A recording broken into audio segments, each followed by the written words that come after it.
नागाधीश्वरविष्टरां फणिफणोत्तंसोरुरत्नावली भास्वादेहलतां दिवाकरनिवां नेत्रत्रयोद्भासितां माला कुम्भकपालनीरजकरां चन्द्रार्धचूडां परां सर्वाग्येश्वरभैरवाङ्कनिलयां पद्मावतीं चिन्तये। ॐ नमः चण्डिकायै। ॐ ऋषिरुवाच इत्याकर्ण्यवचो देव्याः सदूतोमर्षपूरितः समाचष्टसमागम्य दैत्यराजाय विस्तरात् तस्य दूतस्य तद्वाक्यमाकर्ण्यासुरराट्ततः सक्रोधः प्राह दैत्यानामधिपं धूम्रलोचनां हे धूम्रलोचनासु त्वं स्वसैन्यपरिवारितः तामानय बलाद्दुष्टां केशाकर्षणविह्वलां तत्परित्राणद कश्चिद्यदि वो तिष्ठते परः स हन्तव्यो मरो वापि यक्षो गन्धर्व एव वा। ऋषिरुवाच तेनाज्ञप्तस्ततः शीघ्रं स दैत्यो धूम्रलोचनः वृतः 6 सहस्राणामसुराणां द्रुतं ययौ सा दृष्ट्वा त्वां ततो देवीं तुहिनाचलसंस्थितां जगादोच्चैः प्रयाहीति मूलं शुम्भनिशुम्भयोः न चेत् प्रीत्याद्य भवति मद्भर्तारमुपैष्यसि ततो बलान्नयाम्येष केशाकर्षणविह्वलां तद्योवाच दैत्येश्वरेण प्रहितो बलवान् बलसंवृतः बलान्नयसि मामेवं ततः किं ते करोम्यहम्। ऋषिरुवाच इत्युक्ता सोऽभ्यधावत्तामसुरो धूम्रलोचनः हुङ्कारेणैव तं भस्म सा चकाराम्बिका ततः अथ क्रुद्धं महासैन्यमसुराणां तथाम्बिका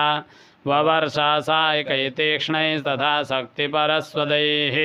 ततो धृतछटकोपात् कृत्वा नाब्दं सुभैरवां पपातासुरसैन्यानां सिंहो देव्या स्ववाहनः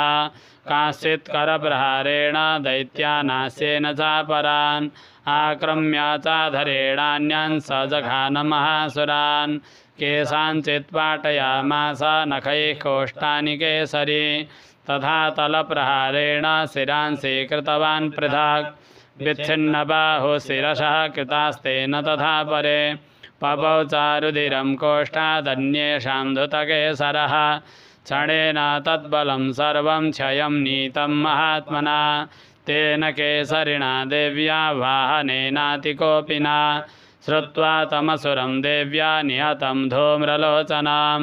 बलं चाच्छयितं कृत्स्नं देवी केसरिणा ततः सुकोपदैत्याधिपतिः शुम्भः प्रस्फुरिताधरः आज्ञापयामास च तौ चण्डमुण्डौ महासुरौ हे चण्ड हे मुण्डबलैर्बहुभिः परिवारितौ तत्र गच्छत गत्वा च सा समानीयतां लघो केशे स्वाकृष्य बद्ध्वा वा यदि वा संशयो युधि तदा शेषायुधैः सर्वैरसुरैर्विनिहन्यतां तस्यां हतायां दुष्टायां सिंहे च विनिपातिते शीघ्रमागम्यतां बद्ध्वा गृहीत्वा तामथाम्बिकाम् ॐ जगदम्बार्पणमस्तु ध्यानं ध्यायेयं रत्नपीठे शुककलपठितं शृण्वतीं श्यामलाङ्गीं न्यस्तैकाङ्घ्रीं सरोजे शशिशकलधरां वल्लकीं वादयन्तीं कल्हाराबद्धमालां नियमितविलसच्चोलिकां रक्तवस्त्रां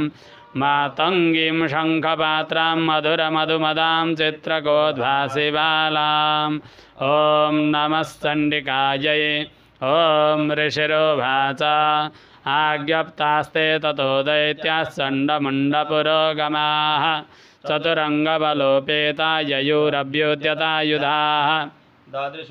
ततो देवीमीषद्धासां व्यवस्थितां सिंहस्योपरि शैन्द्रेन्द्रशृङ्गे महति काञ्चने ते दृष्ट्वा तां समादातो मध्यमं चक्रुरुद्यताः आकृष्टचापासिधरास्तथान्ये तत्समीपगाः ततः कोपं चकारोच्चैरम्बिका तानरीन् प्रति कोपेन चास्या वदनं मसीवर्णमभूत् तदा भ्रुकुटीकुटिला तस्य ललाटफलकाद्रुतं कालीकरालवदना विनिष्क्रान्तासि पाशिनी विचित्रखट्वाङ्गधरा नरमाला विभूषणा द्वीपे चर्मपरिधाना शुष्कमांसादिभैरवा अतिविस्तारवदना जिह्वा ललनभीषणा निमग्ना रक्तनयना नादापूरितदिङ्मुखा सा वेगेन विपतिता घातयन्ती महासुरान् सैन्ये तत्र सुरारीणामभक्षयत तद्बलम् पार्ष्णिग्राहङ्कुशग्राही योधघण्टासमन्वितान् समादायैकहस्तेन मुखे चिच्छेपवारणान् तथैव योधं तुरगैरथं सारथिना सह निक्षिप्य वक्त्रे तसनैः सर्वयन्त्यतिभैरवाम् एकं जग्राहकेशेषु ग्रीवायामथ चापरां पादेनाक्रम्य चैवान्यमुरसान्यमपोथयात् तैर्मुक्तानि च शस्त्राणि महास्त्राणि तथा शुरैः मुखेन जग्राहर्षा दशनैर्मथितान्यपि बलिनां तद्बलं सर्वमसुराणां दुरात्मनां ममर्दाभक्षयाच्चान्यानन्यास्ता ताडयत्तथा हसिनानि हता केचित् खट्वाङ्गताडिताः जग्मुर्विनाशमसुरा दन्ताग्राभिहतास्तथा क्षणेन तद्बलं सर्वमसुराणां निपातितां दृष्ट्वा चण्डोऽभिदुद्राव तां कालीमतिभीषणां सरवर्षैर्महाभीमैर्भीमाक्षीं तां महासुरः छादयामास चक्रैश्च मुण्डः क्षिप्तैः सहस्रशः तानि चक्राण्यनेकानि विषमानानि तन्मुखं बभुर्यथार्कबिम्बानि सुबहूनि घनोदरां ततो जहासा तिरुषा भीमं भैरवनादिनी कालीकरालवक्त्रान्तर्दुर्दर्शदशनोज्ज्वला उत्थाय च महासिंहं देवी चण्डमधावता गृहीत्वा चास्य केशेषु शिरस्तेनासिनाच्छिनात् अथ मुण्डोऽभ्यधावत्तां दृष्ट्वा चण्डं निपातितां तमप्यपातयात् भूमौ सा खड्गाभिहतां मृषा रसशेषं तथा सैन्यं दृष्ट्वा चण्डं निपातितां मुण्डं च सुमहावीर्यं दिशो भेजे भयातुरां शिरः चण्डस्य काली च गृहीत्वा मुण्डमेव च प्राह प्रचण्डाट्टहासमिश्रमभ्येत्य चण्डिकां मया तवात्रौ प्ररितौ चण्डमुण्डौ महापशो युद्धयज्ञे स्वयं शुम्भं निशुम्भं च हनिष्यसि ऋषिरुवाच तावानीतौ ततो दृष्ट्वा चण्डमुण्डौ महासुरौ उवाच कालीं कल्याणी ललितं चण्डिकावचः यस्मात् चण्डं च मुण्डं च गृहीत्वा तमुपागता चामुण्डेति ततो लोके ख्याता देवी भविष्यसि।